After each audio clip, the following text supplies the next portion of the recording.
The Saturn is a representation of the Spanish crown at the time of Goya. The painting refers the mythological figure Saturn, Kronos in the Greek mythology, one of his children who, fearing a prophecy that he would be overthrown by one of his children, each of them at birth. Ultimately, his wife, Rhea, saved their youngest child, Zeus, who eventually fulfilled the prophecy.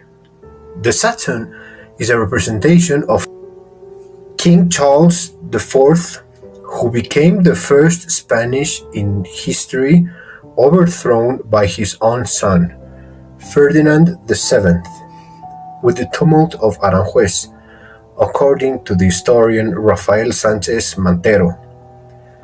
We can recognize Charles in Saturn by his long white hair and his prominent nose, and perhaps the similarity of the background. In fact, Goya had made the portrait of Charles of Spain, so he had a very good idea of the main factions of the king. Rumors said King Charles was a coward who didn't have the skills to face the conflict in Spain and its defense against the Emperor Napoleon. For this reason, he delegated the power to Manuel Godoy, arrested in the tumult of Aranjuez. This famous lack of personality of the king is represented in the face of Saturn when he expressed terror. He is not determinate of what he's doing, almost as he doesn't want to.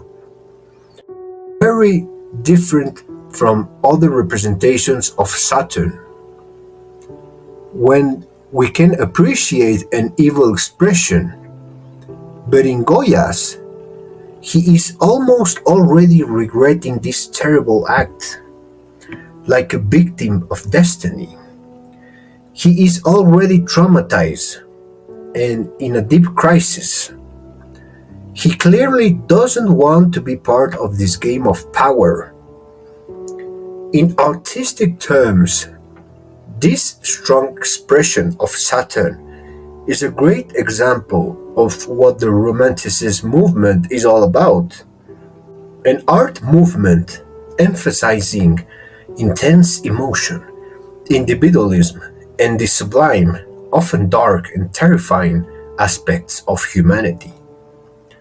With only seeing his face, we can understand the context of the painting.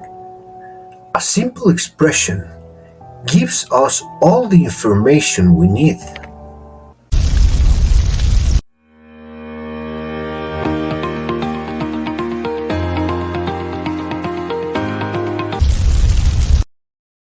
What Goya is bringing us to the table is a very deep philosophical dilemma, many times asked across the ages.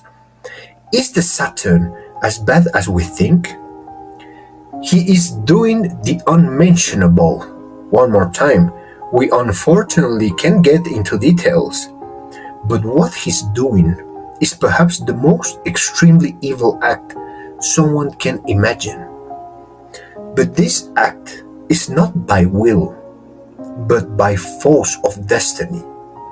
How many times have we done terrible things when we never would do it in other circumstances? But we were victims of destiny. Are those terrible acts justified, even if those are as horrifying as Saturn? So in that moment, we can avoid the question, are we villains or victims? Eventually, every person will have this deep question, and the answers are completely relative. After studying the story of mankind, the lines separating the heroes and the villains blurred. And we end up having more questions than answers.